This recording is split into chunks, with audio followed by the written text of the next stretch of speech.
सभी भाइयों को मेरी तरफ से प्यार भरा और दिल से नमस्कार। और सभी स्टूडेंट एक बार मेरे साथ में जुड़ेंगे और इस वीडियो को लाइक करेंगे और शेयर करेंगे।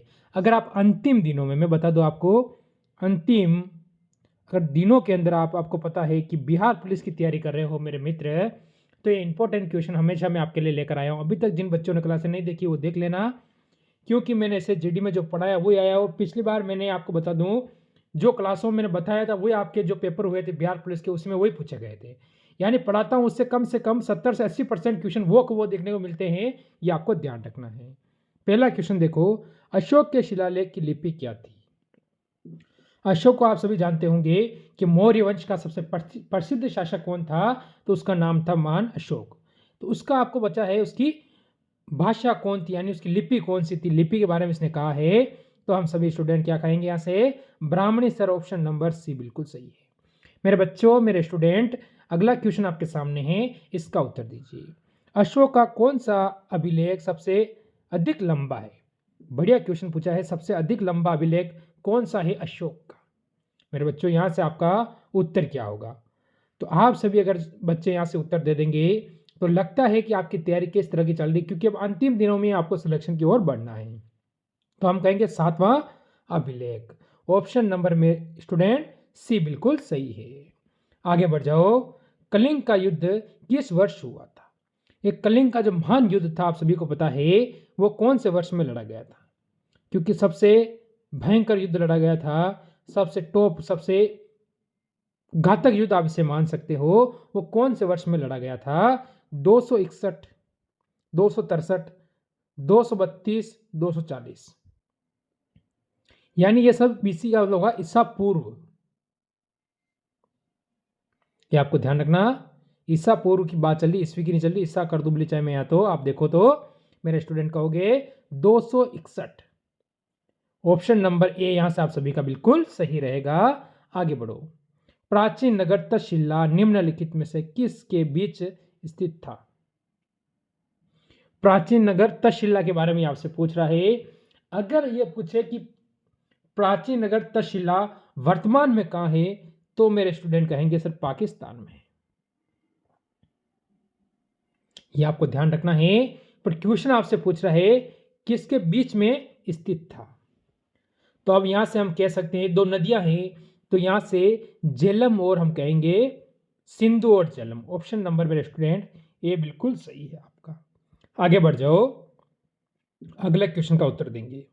भारत के किस स्थल की खुदाई से लौह धातु के प्रचलन के प्राचीनतम प्रमाण मिले हैं?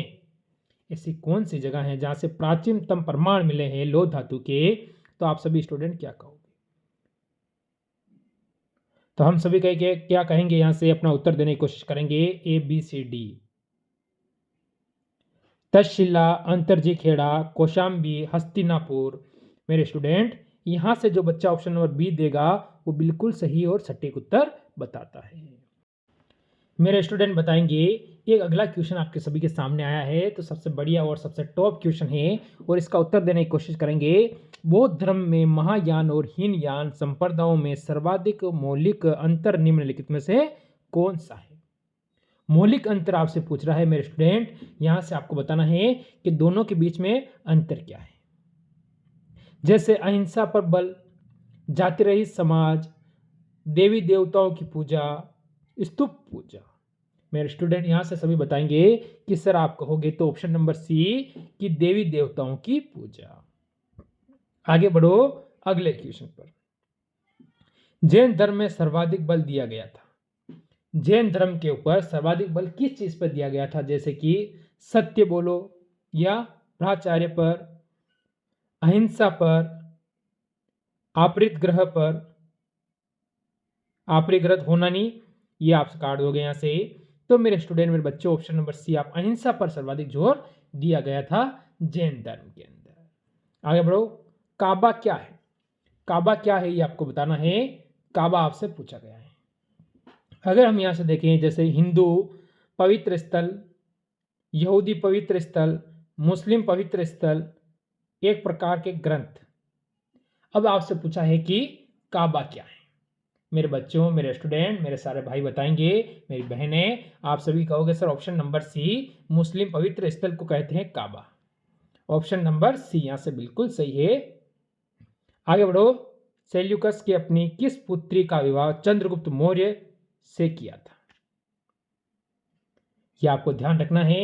अपनी पुत्री का विवाह किससे किया था उसने? तो आप सभी कहोगे कि चंद्रगुप्त मौर्य। मौर्य वंश के संस्थापक कौन थे? चंद्रगुप्त मौर्य। आपको ध्यान रखना है। पुत्री का नाम आपसे पूछा है तो आप कहोगे हेलेना। मेरे स्टूडेंट, हेलेना वो बिल्कुल सही होगा। ऑप्शन नंबर यहां से बच्चे बी दे रहे हैं, वो बिल्कुल सही है। आगे बढ़ जाओ। चरक किसके दरबार में प्रसिद्ध चिकित्सक था? यह आपको बताना है। चरक था वो किसके दरबार में प्रसिद्ध यानी सबसे विख्यात क्या था? चिकित्सक यानी डॉक्टर था। अब बताएंगे मेरे स्टूडेंट, यहां से सभी का उत्तर क्या रहेगा? हर्षवर्धन, चंद्रगुप्त मौर्य, अशोक, कनिष्क। तो कनिष्क जो बच्चे दे रहे हैं ऑप्शन नंबर डी, वो यहां से बिल्कुल सही रहेगा। आगे बढ़ो। नंद वंश के अंतिम शासक धनानंद की हत्या किसने की थी? यह आपको बताना है। ये क्या अंतिम शासक था? नंद वंश का क्या था? धनानंद। यह नंद वंश का था। इसके बाद दूसरा वंश कौन आया? मौर्य। तो अगर मौर्य आया होगा तो मौर्य वंश के संस्थापक कौन है? चंद्रगुप्त। चंद्रगुप्त मौर्य है तो स्वाभाविक बात है चंद्रगुप्त मौर्य ने इसकी हत्या की होगी, इसको मारा होगा, फिर राज्य स्थापित किया होगा। तो option number D Chandragupta Maurya आपका उत्तर होगा। चंद्रगुप्त मौर्य की मृत्यु कहां हुई थी? बढ़िया क्वेश्चन पूछा है कि चंद्रगुप्त मौर्य की मृत्यु कहां हुई थी, अंत में इसने कौन सा धर्म अपनाया था? तो आप कहोगे जैन धर्म। और इसकी मृत्यु हुई थी 298 बीसी यानी ईसा पूर्व। 298 ईसा पूर्व इसकी मृत्यु हुई थी। ये आपको ध्यान रखना है। चंद्रगुप्त मौर्य की मृत्यु कब हुई थी ये भी पूछ सकता है। तो श्रवण बेलगोला यानी ऑप्शन नंबर आपका ए उत्तर होगा। कहां है? कर्नाटक। एक मिनट यहां पर सही लिख देता हूं मैं, डाउट नहीं रखना है। क्या पर कहां पर हुई थी? कर्नाटक। कर्नाटक के अंदर हुई थी। और ये कहां है? श्रवणबेलगोला गांव कहां है? कर्नाटक में है। हुई कब थी? तो 298 ईसा पूर्व में हुई थी। कौन से धर्म को अपनाया था इसने? जैन धर्म को अपनाया था। आगे बढ़ो। सातवां शासकों की राजधानी कहां थी? सातवां शासक थे, उनकी राजधानी कहां थी? पहली चीज ये मातृ वंश के नाम से यानी माता के नाम से जाने जाने वाला वंश था। यह भी आपको याद रखना। अब ये अगर मैं आपको HW दे दूं तो क्या इसका उत्तर आप मेरे को कमेंट कर सकते हो कि सातवां वंश था उसकी जो राजधानी थी वो कहां पर थी? आगे बढ़ो। प्रथम विश्व युद्ध के दौरान बर्लिन ने भारतीय स्वतंत्रता समिति का गठन किया था। प्रथम विश्व युद्ध कब से कब तक हुआ था? कोई कमेंट कर सकता है प्रथम विश्व युद्ध कब हुआ था? 1914 से 18। चलो कोई बात नहीं है, तो आपको पता होना चाहिए प्रथम विश्व युद्ध के बारे में। अब बताओ, यहां से हमें पूछा है Mahendra Pratap. Option number C, यहां से आपका ऑप्शन नंबर डी बिल्कुल सही है, महेंद्र प्रताप। आगे बढ़ जाओ। बिंदुसार ने विद्रोह को कुचलने के लिए अशोक को कहां भेजा था? बिंदुसार कौन था? ये अशोक का पिता था। अशोक महान था, उसका पिता था बिंदुसार। इसका जो जन्म हुआ था अशोक एक दासी के गर्भ से हुआ था। यह भी आपको ध्यान रखना है, ऐसा कभी पूछा नहीं जाता है। मैं एक छोटी सी जानकारी के लिए आपको बता देता हूं। तो इसको तक्षशिला भेजा था। यह आपको ध्यान रखना है, विद्रोह को कुचलने के लिए तक्षशिला भेजा, ऑप्शन नंबर बी। अशोक ने भेजा था अपने पुत्र और पुत्री को कहां भेजा? श्रीलंका, बौद्ध धर्म का प्रचार के लिए। आगे बढ़ो। कुषाण काल में सबसे अधिक विकास किस क्षेत्र में हुआ था? कुषाण काल था, जब कुषाण काल चल रहा था उस समय जब हम बात कर रहे हैं कि सर्वाधिक, यानी इसका कहना है सर्वाधिक विकास किस क्षेत्र में हुआ था। आखिर सर्वाधिक विकास हुआ था, आखिर वो कौन सा क्षेत्र है जिसमें सर्वाधिक विकास हो गया था? जैसे कि धर्म, कला, साहित्य, वास्तुकला।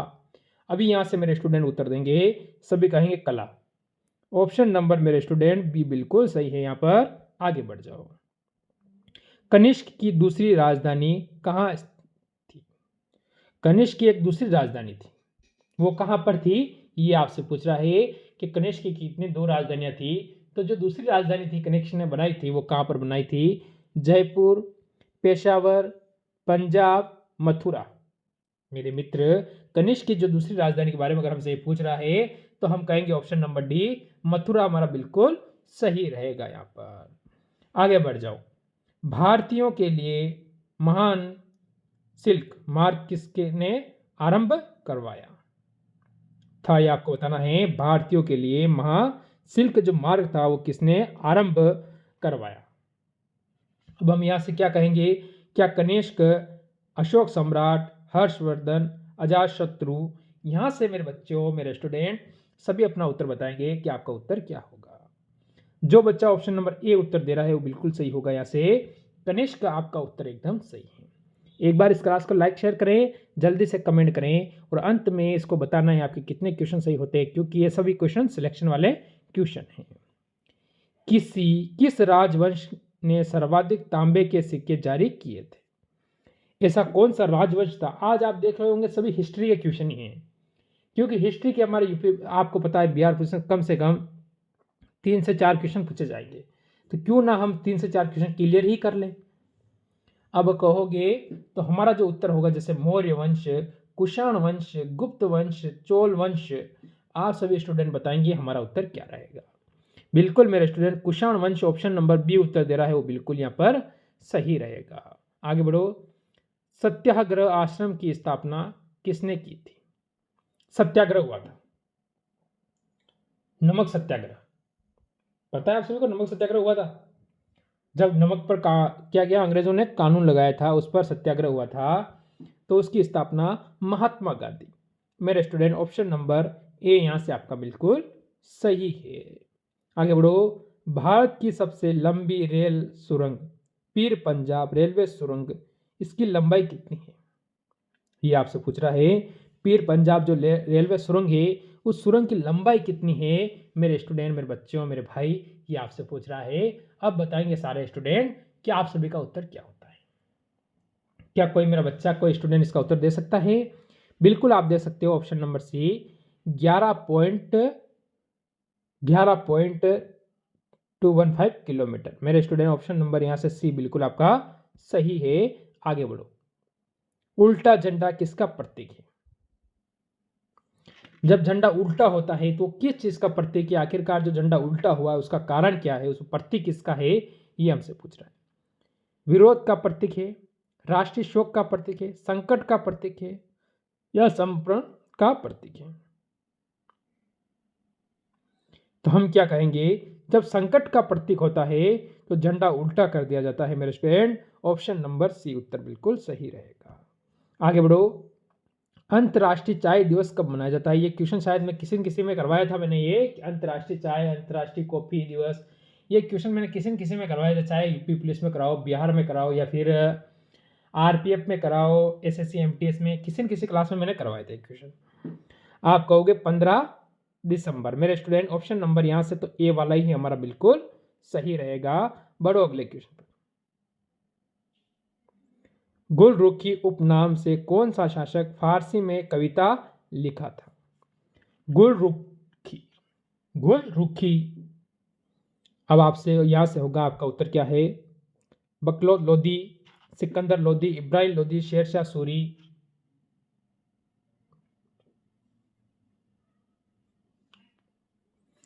बहलोद होगा। यहाँ पर थोड़ा टाइपिंग प्रॉब्लम आ गया, कोई बात नहीं। तो यहाँ से वैसे ही हमारा उत्तर भी नहीं है, तो हमारा उत्तर होगा option number B, Sikandar Lodi. चलो आज के लास्ट क्वेश्चन का उत्तर देंगे सारे स्टूडेंट। इसका उत्तर क्या है? भारतीय पुरातात्विक संरक्षण का गठन किस वर्ष हुआ था?